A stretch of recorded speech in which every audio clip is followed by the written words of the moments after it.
ओम शांति पाल भाई। ओम शांति ईश्वर भाई। पाल भाई, हम आज की मुरली रिवीजन कर रहे हैं जी। और आज 1 तारीख है, 8वां महीना है, 2024 की मुरली है। तो बाबा ने खास पाल भाई आज की मुरली में घर जाने का इशारा दिया है। तो घर जाना है तो कैसे जाना है? जैसे कोई प्राइम मिनिस्टर को मिलने जाते, कहीं जाते, तो हम कैसे सज धज के बना उसी लेवल से जाते हैं। तो बाबा भी हमारा पवित्रता का सागर है, प्योर प्योर है। तो वापिस हमको घर जाना है, क्योंकि बाबा बोलता तुम बच्चे को मैंने यहाँ पाठ बजाने भेजा था, ये शरीर रूपी कपड़ा पहन के तुमने पाठ बजाया यहाँ पर। जैसे कोई एक्टर होता है पाल भाई, वो ड्रामा में पाठ बजाता है, तो जो ड्रेस उसको पहना जाता है, चाहे पुलिस का पहना दो, चाहे राजा का पहना दो, जो पार्ट प्ले कर रहा है, लेकिन उसको अंदर में ही रहता है कि मैं ड्रेस पहना हूँ, ओरिजिनल में नहीं हूँ, ओरिजिनल तो मैं कुछ और हूँ। तो वैसे बाबा बोलता है कि शरीर रूपी जो कपड़ा है तुमने जो पहन के पाठ बजाया, तो इससे भी तुमको ममत्व निकालना है। और फर्स्ट बात तो बाबा ने बोला कि तुमको पवित्र बनना है। जब पवित्र बनोगे तभी तुम वापस मेरे साथ चलोगे, तभी वापस जा सकते, फिर सत्युग में भी पवित्र दुनिया में आप आओगे। और पवित्र बनने के लिए बाबा ने खास बोला कि नेचुरल पवित्र बनना है। बाबा ने आज बोला कि ऐसे नहीं कोई माना मन को मार के ये करके, माना जबरदस्ती वाली बात, नेचुरल बोला बाबा। नेचुरल कैसे बनेंगे?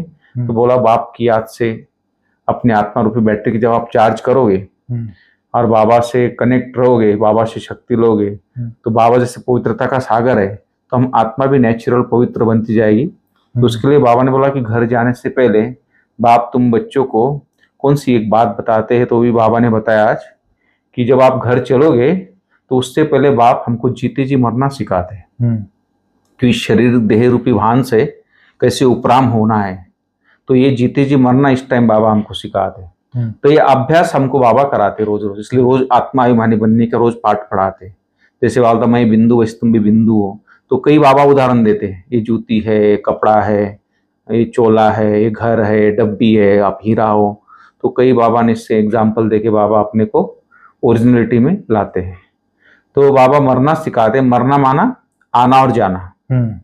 जैसे ऊपर जाने को लोग मरना कहते हैं, तो परम धाम गया माना। तो इसलिए बाबा बोलता है कि ये आना और जाने का पार्ट चलता रहता है। जब तुम संपूर्ण बन जाओगे, संपूर्ण पवित्र बन जाओगे, उपराम हो जाओगे, फिर मेरे साथ घर चलोगे, फिर सत्युग में वापस आएंगे, फिर यह पाठ बजाओगे। तो वहां जब पाठ बजाने आओगे, जैसे जैसे जन्म लेते जाओगे, वैसे वैसे बैटरी तुम्हारी फिर से डाउन होती जाएगी। ये समय हमारी बैटरी फुल चार्ज करने का। तो जैसे जैसे डाउन, जैसे बाबा ने कार का भी उदाहरण दिया, बोले जैसे कार में बैटरी होती है, या तो कोई बैटरी वाली गाड़ियां भी निकली है, तो जब चलती रहती तो उसकी बैटरी डाउन होती जाती है। अगर खड़ी है तो वो चार्ज है। तो ऐसे बोले परम धाम में तुम होते हो तो चार्ज हो वहां पर, लेकिन जैसे संसार में आते हैं तो तुम्हारी बैटरी धीरे धीरे धीरे डाउन होके लास्ट में हल्की सी रहती है। तो हल्की से फिर से बाबा हमारी बैटरी चार्ज करता है। तो इस तरह बाबा ने आज ये पूरा मुरली आज चलाई पाल भाई। तो मैं आपसे निवेदन करता हूँ कि आप आगे की बाबा की जो मुख्य पॉइंट्स है, और भी मुरली में बहुत सारी बातें हैं, तो आप थोड़ा क्लियर कीजिए। आज हम लोग 1 अगस्त की मुरली रिवीजन कर रहे हैं जी। तो आज बाबा ने मुख्य कहा है वापस जाना है। जी बिल्कुल। जैसे घर में आत्मा रहती है, सतो प्रधान रहती है, जी, तो वापस भी सतो प्रधान बन के ही आत्मा जाएगी। बिल्कुल। जैसे आई थी वैसे ही वापस जाना पड़ेगा। जी, प्योर आई थी, प्योर जाना पड़ेगा। इसलिए बाबा ने कहा वापस घर जाना है, इसलिए जी पवित्र बनना ही पड़ेगा, बनना ही पड़ेगा। आज बाबा ने जैसे आत्मा का बैटरी का उदाहरण दिया। जी, आत्मा को बैटरी समझो, बैटरी को चार्ज करो परमात्मा के साथ जोड़ करके। बिल्कुल। हमारी बैटरी एक ही बार चार्ज हो जाती है। मोटर का जैसे उदाहरण दिया बाबा ने। जी। मोटर की बैटरी तो उसमें चार्जर लगा रहता है तो चार्ज होते रहता है, लेकिन हमारी जो बैटरी है इस समय ही चार्ज ही होती है। जी। फिर यहाँ शरीर से हम कर्म करते जाते हैं परम धाम कर आते हैं, शरीर लेते हैं, फिर कर्म करते हैं तो बैटरी कम होती जाती है। जी। हमारी बैटरी एक ही बार होती है चार्ज। मोटर की बैटरी तो चार्जिंग उसमें लगा रहता है ना, डायनेमो चार्ज होते रहता है।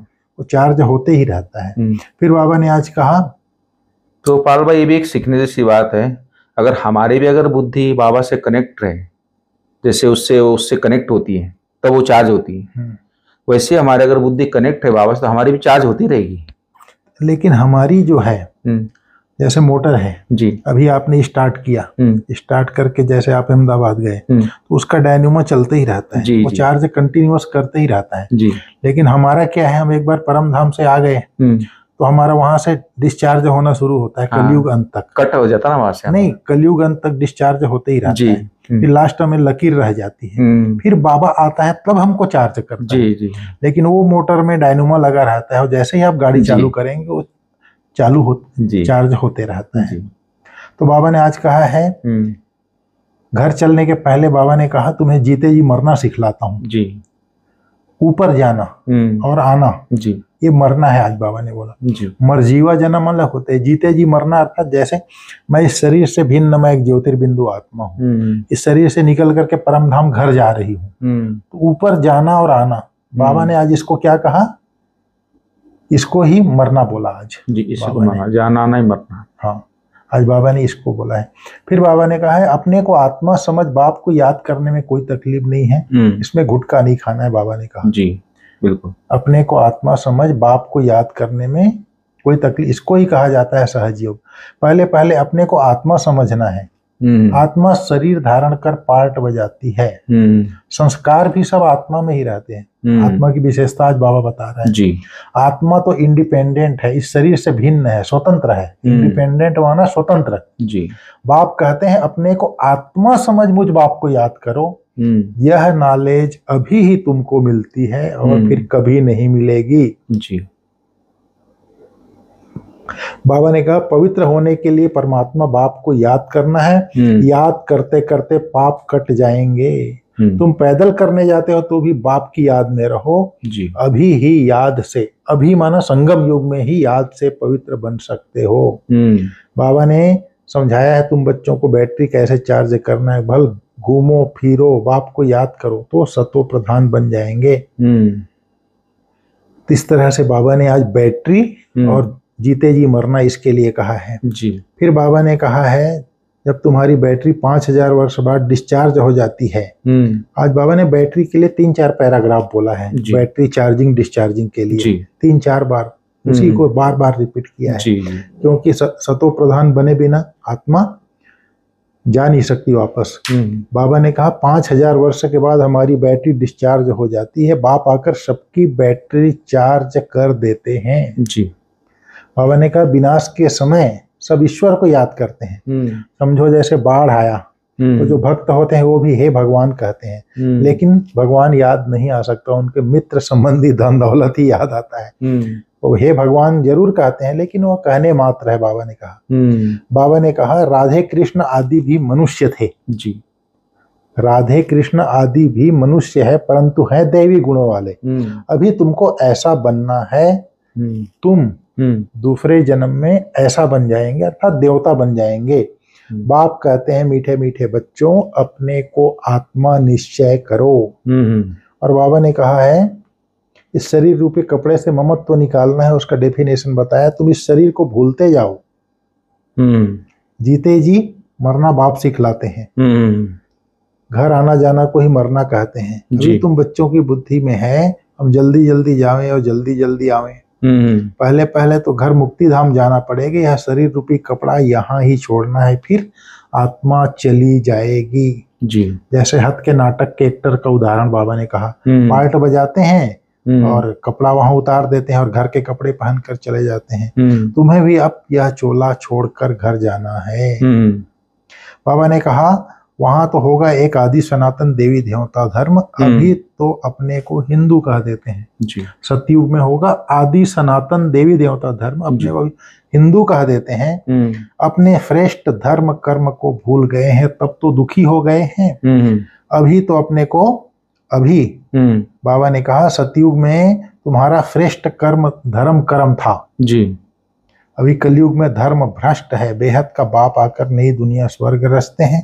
कहते हैं मन मना भाव, गीता के ही अक्षर हैं। सहज राजयोग के ज्ञान का नाम रख दिया जाता है गीता। सहज राजयोग के ज्ञान का नाम रख दिया जाता है गीता। बाबा ने कहा तुम यहाँ आए ही हो शरीर छोड़कर वापस घर जाने अर्थात मरने। जी। तुम खुशी से जाते हो जीवन मुक्ति, तुम खुशी से जाते हो, हम जीवन मुक्ति में जाएंगे। बाबा ने कहा हम स्वर्ग में जाने के लिए खुद ही पुरुषार्थ कर शरीर छोड़ देते हैं। बाप को ही याद करते रहना है तो अंतमति सो गति हो जाएगी। जी। बाबा बच्चों से पूछते हैं, बच्चे आगे कभी मिले हो? बच्चे कहते हैं हाँ बाबा, हम कल्प कल्प मिलते आए हैं। कि क्यों मिलते हो? बोले लक्ष्मी नारायण बनने के लिए। बाबा बोलते हैं बहुत अच्छा, शुभ बोलते हो, लेकिन अब लक्ष्मी नारायण बनने का पुरुषार्थ करो। बाबा बोलता है जी, नहीं तो प्रजा में आ जाएंगे, क्योंकि लक्ष्मी नारायण को महाराजा है तो प्रजा भी तो चाहिए। फिर आज बाबा ने कहा है इस शरीर रूपी कपड़े से ममत्व निकाल, जीते जी मरना है, अर्थात इस देह के भान को भूल करके आत्मा समझ परमात्मा बाप की याद में रहना है, परम धाम घर जाना और आना है। तभी हिसाब किताब भी चुकते होंगे। हाँ, बाबा ने कहा डबल ताजधारी बनने के लिए पढ़ाई की मेहनत करनी है। डबल ताजधारी बनने के लिए पढ़ाई की मेहनत करनी ही पड़ेगी। दैवी गुण धारण करना है, जैसा लक्ष्य है शुभ बोल है ऐसा पुरुषार्थ करना है। लक्ष्य क्या है हमारा? नर से नारायण, नारी से लक्ष्मी बनने का, लक्ष्मी नारायण बनने का। तो ऐसा दैवी गुण धारण करना है, ऐसा पुरुषार्थ करना है। आज बाबा ने बहुत बढ़िया वरदान में बोला है, अकल्याण के संकल्प को समाप्त कर, अब कार्यों पर उपकार करने वाले ज्ञानी तू आत्मा भव। जी, बहुत बड़ी बात कही है आज बाबा ने। कोई रोज आपकी ग्लानि करे, ग्लानि माना निंदा, ये ऐसा है वो ऐसा है। बाबा ने कहा ग्लानि करे, अकल्याण करे, गाली दे तो भी उसके प्रति मन में घृणा भाव न आए। अपकारी पर भी उपकार, यही ज्ञानी तू आत्मा का कर्तव्य है। जैसे आप बच्चों ने बाप को 63 जन्म गाली दी, फिर भी बाप ने कल्याणकारी दृष्टि से देखा। कुत्ते में, बिल्ली में, सब में बोला बाबा को, फिर भी बाप ने कल्याणकारी दृष्टि से देखा। ऐसे फॉलो फादर करो। ज्ञानी तू आत्मा का अर्थ ही है सर्व के प्रति कल्याण की भावना, अकल्याण संकल्प मात्र भी न हो। इस सेंटेंस को देखने बाद ब्रह्मा बाबा जैसे खड़ा हो गया नजरों के सामने। जी। लोगों ने कितनी निंदा की उसकी। बोले ब्रह्मा तो साइकिल चलाता था, अयासी करता था, ये करता था, वो करता था। कितना लोगों ने उसके महल को, घर को आग लगा दी, लाखा महल को। क्या नहीं किया, कितनों गाली दी। जिंदगी में जिसको किसी कोई एक शब्द गाली नहीं खाया था, लेकिन परमात्मा की प्रवेशता के बाद गाली भी खाई। फिर भी उनके मन में, उनके प्रति घृणा भाव उसके मन में नहीं आया। अपकारी पर भी उपकार किया, कोई बात नहीं, मेरे बच्चे हैं। यही ज्ञानी तू आत्मा का कर्तव्य है। तो ज्ञानी तू आत्मा बाबा साक्षात दिखाई देता है हमारे सामने, तभी तो संपूर्ण बने ना। हाँ, आज बाबा ने कहा स्लोगन में, मन मना भाव की स्थिति में स्थित रहो तो औरों के मन के भावों को जान जाएंगे। मन मना भाव, देह सहित देह के सब संबंधों को भूल मामेकम याद करो। इस स्थिति में रहो, देह सहित देह के सब संबंध को भूल, मैं आत्मा बिंदु मेरा बाबा बिंदु, तब औरों के मन के भावों को जान सकेंगे। जी। अर्थात जो संकल्प आप करेंगे वही होगा। जैसे किसी को याद करेंगे उस पर स्थिति में, जी, वो सामने आ जाएगा। और जैसे उसके भाव को भी जान लोगे। भाव क्या जानेंगे, वो आपके पास वही बोलेगा आप जो सोचेंगे। मन बना भाव हो करके वो अवस्था, आप जो बोलेंगे, जो सोचेंगे, तो वही आदमी आके बोलेगा। इसलिए मन के भावों को जान जाएंगे। बाबा जान जाता था ना, ब्रह्मा बाबा। बच्चे समाचार सुनाते थे, बच्ची मैं समझ गई, समझ गया, बाबा बोलता था।